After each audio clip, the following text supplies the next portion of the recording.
So first off, it's such a pleasure to have you with me, Kia. You are such an amazing person. I would love for you to introduce yourself, so that way the people can know who you are, and I will get straight to it. Sure. So my name is Kia Maria. I'm a digital marketing virtual assistant, currently based out of Central America, Panama City, real close to you, which is awesome.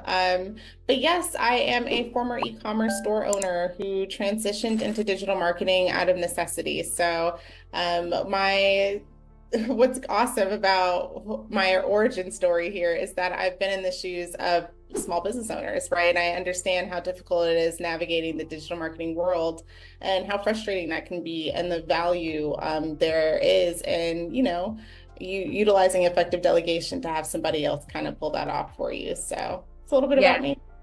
Yeah. Yes, yes, yes, you are here with me in Panama. It's such an amazing thing. I love that you are here because I have you at my, to be able to always ask you questions for my own my business, right? And so it's such a pleasure to have you here. So I do have a couple of questions. So with your experience, right? In your experience, what are the most like critical first steps an entrepreneur should take when they're actually developing their business brand? Sure. So that's actually a really great question, and it's one that I wish that people asked more often. But your very first move should be doing market research, and Yeah. that's going to be for two reasons: one, to understand your target audience, and two, to understand your competitors. Right? I feel like a lot of people get to be really enthusiastic about a new business venture. Right? They come up with an idea that they think is so brilliant, and then they just kind of like dive right into taking the steps to starting the business without really establishing a solid foundation. So you need to fully understand your target audience and, kind of see what your competition is up to, what makes you stand out, what makes you unique. And so by starting off with research, you're able to really hone in, start with a solid foundation. I love that so much because I'm always talking about like a business plan. So that is actually one of the, key factors that you have to have in your business plan, which is like your competitive analysis or market analysis, right? So Yeah. yeah, that's really great. That makes a lot of sense. Market Mhm. research. So second question, tell me, how do you help your clients identify and articulate their brand's unique value proposition? Mainly by understanding my clients' why, right? That's kind of the most important part. I like to call myself your partner in business and digital marketing excellence because I really like to get a solid understanding of where it is that you're coming from. Why did you start this business in the first place? And what is your brand identity essentially, right? Kind of sit down. We do a brand workshop, is what I call it, and where we sit down, I ask a bunch of questions and kind of it's a collaborative meeting, in which case we're kind of figuring this out together, right? Because again, so many people start a business and they have a great idea and they don't exactly know the ins and outs, right? What's your objective? What are your goals? What do you want this to look like in a couple of years? How do you want your business to come across? Who, again, is your target audience? And what are Mhm. your brand values? So we sit down, we get to really know each other, and then we kind of set up a plan from there. Yeah, yeah. And I'm a living witness for sure. Okay. Yeah, you're stellar at that, making us feel very comfortable and being Yeah. vulnerable enough to share like our ideas about our businesses. So that's really great. So let's jump into that target audience, right? Because that's such like a focus for your career. So can you share your approach to understanding and reaching a brand's target audience effectively? Sure. So you're going to want to start again with market research, of course, but also coming up with your creator buyer persona, right? So you're going to want to do like a SWOT analysis. Along with that, analyzing your consumer behavior, right? So if you have any data, let's say you've been operating for about a year now and you're not quite getting the exposure that you were looking for, business just isn't what you were hoping it would be, but you have some data. So we will take a look at that data, try to figure out what's working, what's not working, and then match that with your target persona and kind of just see where those people are. What's your target audience demographics? What are their pain points? What's their preferences in terms of communication channels? And kind of hitting all those marks and then coming up with a really solid plan to hit your target audience exactly where they are, right? A good example that I like to use of this is people try to generalize their target audience, right? They feel like if they just reach out to as many people as possible, it'll help them to get a wider audience, right? And my favorite example to use is how many times have you been on Amazon looking at black hair care products and then you see negative reviews from non-people of color because they use those products and it didn't work for them? That's important. The market research, right? Market research, yeah. And then go where your market is. Don't just try to generalize, like really hone in on your demographic and target your audience specifically. Yes, yes. I love that so much. So, and with that, obviously market research, that's number one with everything. And then moving on from like the target audience, let's just go more into like the digital presence because like you said, we do like to generalize, right? Our target. I'm one of the persons that's like, oh, well, anybody who's watching YouTube and who's into grants or small Right. business development, whatever, if you're searching for it, I just want you to sign up for my services. And then eventually I came to notice that, hey, there's some clients that I don't want to gain because my chargebacks or whatever the case may be, the rates may be high, which may result in my business now becoming a high risk business because Right. taking on so many high risk clients, right? With that being said, in today's digital world, right, in today's digital landscape, what are the key elements for actually building a strong online presence? Yeah, there's a couple of things that are super important in that. One is having a user-friendly website, right? A lot of people try to get by on not having a website at all, which isn't great. And then some people they just think they can put up a little page and that'll be okay too, but that's not a good look either. So having a really good user-friendly website, which doesn't have to be expensive to make or complicated or anything like that. It's just something that was well thought out before you went ahead and put it out there into the digital universe, right? And then also consistency and authenticity. That's going to be the key, right? So especially with small businesses, your people are more so buying into you than they are the actual product, right? And if you can remain consistent in your messaging and the amount of content that you're putting out, it'll go much further than just kind of honing in on garnering the most sales, right? Nobody Right. likes a sleazy salesman, right? But if you're authentic in what it is that you're doing and you come across that way and you implement things like storytelling and being more value first than sales oriented, right? You'll go much, much further. And once you kind of establish that trust with your audience, you're going to make sure that you have a good audience in the first place that trusts you and frequents your business often, but also you're going to get that brand loyalty, which is unmatched, right? So yeah, that's kind of the goal is how can you set yourself apart from your competition to the point where people only want to get this product from you because they like you and your brand so much. Oh, yes, that absolutely matters a lot because that's exactly how I get all of my community, right? All the people in my squad. So, yeah, for sure, for sure. Let's talk about some challenges, right? So, tell me, what are some common brand challenges you've seen in that startups face and that you've actually helped them overcome? Right.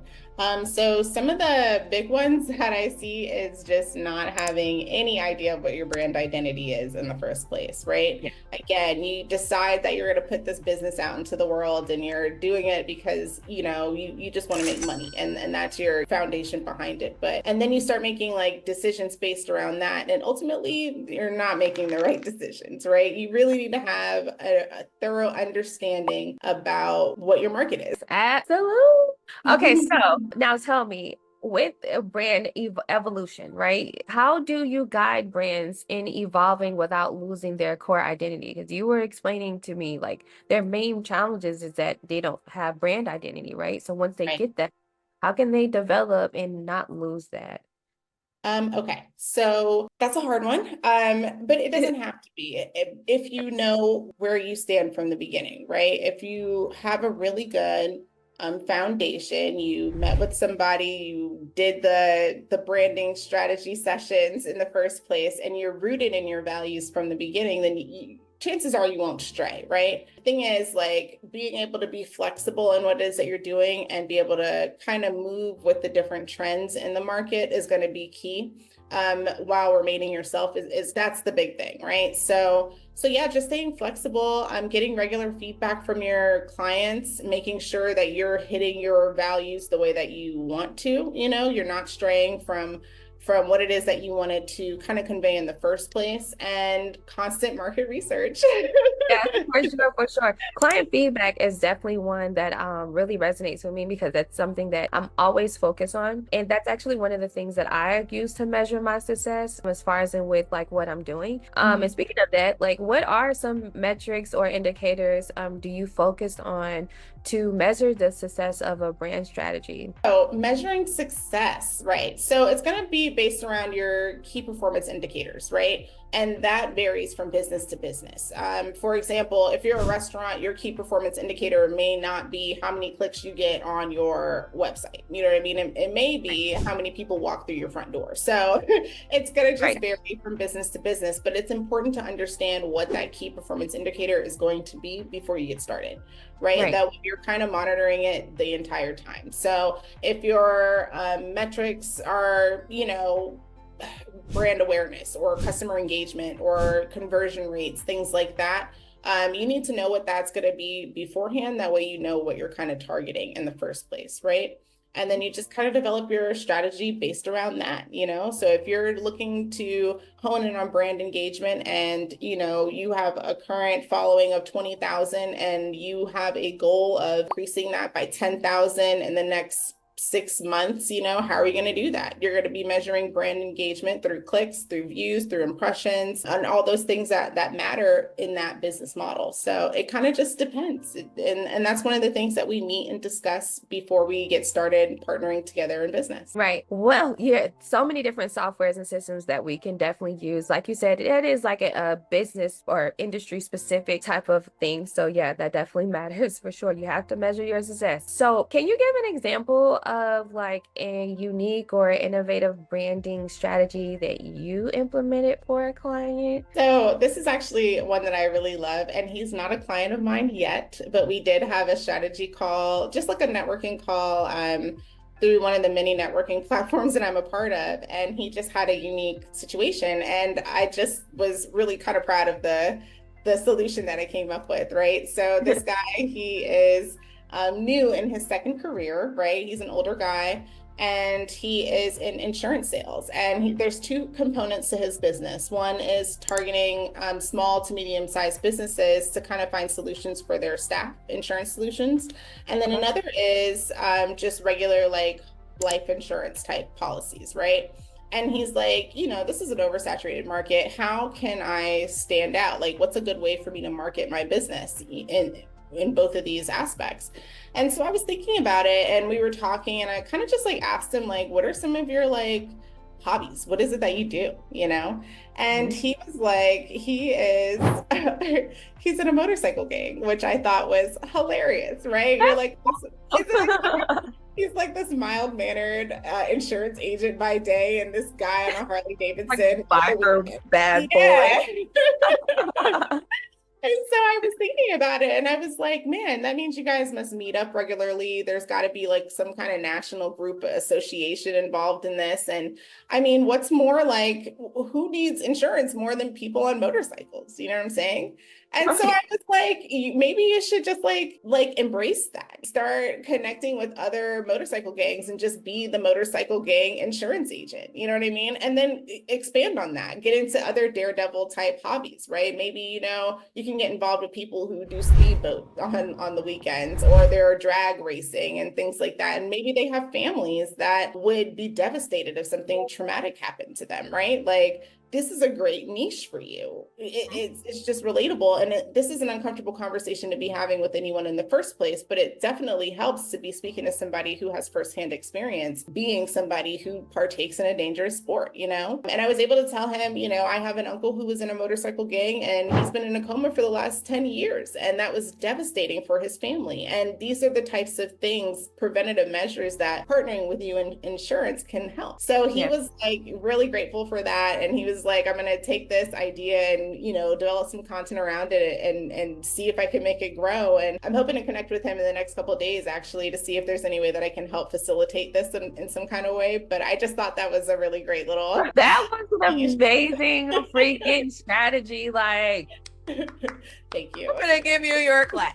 Okay. Thank you. Thank Absolutely you. great one. For anybody who's insurance industry, think about your hobby and tackle that. Like that is such a brilliant strategy. Yeah, Thank that was great. Yeah, you. that was great. What is the single most important piece of advice you would give entrepreneurs about brand management? Stay authentic. That's Yeah. my number one piece of advice. Stay authentic. People buy into you. They are not buying into your product, right? How many times have you bought something that you didn't even really need, but the person was just so compelling that you were like, I could use that. It's like all the time. You know what I'm saying? Like, because you come across authentic and genuine. So staying Right. authentic is going to be the thing, right? We all make mistakes, especially in business. And I just feel like if you are authentic in all of your interactions with your customers and you pair that with some high level customer service, when these mistakes occur, your customers are going to be more inclined to offer you a little grace, right? They're going to be more inclined to let you make up for that. And they won't be so quick to like bash you on the internet. That's such a thing. This second something negative happens, they have a negative experience from a business. The first thing they do is run to social media and tell the world. But if you are truthful in your story, you let people know a little bit about you, especially like if you have a family or if you're have overcome some kind of hardship or just anything, and people can see that you're actively working on this business and putting yourself out there and taking these risks, they'll be more inclined to kind of work with you. You know what I'm saying? And it goes a long way. So definitely stay authentic and provide the best customer service that you could possibly provide. Absolutely love that advice. That is some really good advice because that's Thank something that I you. live by for sure. A lot of people like definitely buy into me. And all the time, majority of my clients actually tell me God actually sent you to me. Like no Yeah. lie. And it's such a beautiful thing. So yeah, being Mhm. authentic is definitely going to be a winner, especially for 2024 in branding. I Right. agree. Last Yeah. question. So the future of branding, right? So how do you see the role of brand management evolving in the next couple of years, especially for small businesses and startups? So what I would love to see happen is for seeking the advice of a brand manager to become the first priority, right? Again, you get this idea in your head to start a business, and the first thing you do is start making moves. But so few people actually sit down and do the necessary research, right? So that way they can start with a solid foundation. A lot of times people come to brand managers after they've been in business for a while and they're not getting the results that they were looking for, or something negative has happened and now they kind of have to like rush to like make up for it in some kind of way, right? There's always like this desperation to like transform in a relatively quick fashion to get back on track. But if you just start off on the right foot with a solid business plan, with a solid brand vision, you know what I mean? Then you're more inclined to stay on the right path. The very first thing that you hear from people who are successful in business is how they sought out mentorship or they sought out a business coach. And that has been like the game changer for their business, right? And it doesn't have to be as daunting as that sounds, right? A business coach sounds like you're investing thousands and thousands of dollars into it. And that might be true in some instances, but you can also get the same level of expertise by seeking out a brand manager who's had success in your field, in your industry, and is there looking for clients like you to help, you know what I mean? Like take advantage of those resources from the very beginning. And that way you don't have to be looking for ways to kind of grow your pockets and the last minute effort to save your business at the end there, Right. you know? So, yeah. Absolutely, absolutely. I love that. Yeah, seeking a coach is something that I definitely always stress on YouTube, because all small business owners and startups, they need to get in the mindset of it's okay to learn from others, right? We as Americans, right, we're just naturally not groomed to be entrepreneurs. It's just statistically proven and it's historically proven, right? So when we are taking on this leap of faith, it's important that we do have that guidance. Accountability partner, it's somebody to help you come up with a game plan, it's leveraging Everything. your expertise, it's all that good stuff. And it just helps you to avoid wasting time and money. Like, Absolutely. It really does. It really does. I love love that so much. So, with that being said, you are a brand manager. You've been doing this for a while and you have great strategies. Where can people actually sign up for your services and find you and inquire about it? Sure. So you can visit me on my website. It's dmvirtualassistant.com. And you can connect with me directly there. You can email me at kiamaria@dmvirtualassistant.com. I'm sure we'll have that information linked down below. But yeah, just reach out and we can book a call. I do offer a 30-minute complimentary consultation session. I call it an exploratory chat. So we can have an exploratory chat and see if it's a good fit. And if so, then, we'll come up with the game plan and have that brand strategy session and kind of go from there. Love it. I love it so much. So everybody, the link is down below. So make sure you go ahead and hit up Kia if you are in need of like understanding what your brand identity is. Okay. Especially if you're at the stage where you don't have a logo and you don't have a website. Okay. You are literally at the perfect pinnacle, right? For us to be, or for Kia to be able to take you to the next level with your brand identity. All right. Kia, thank you so much for joining me in this conversation. It was just a pleasure. Of course. Thank you so much for having me. This was great. Of course. Well, we'll speak soon and you enjoy the rest of your day. You too.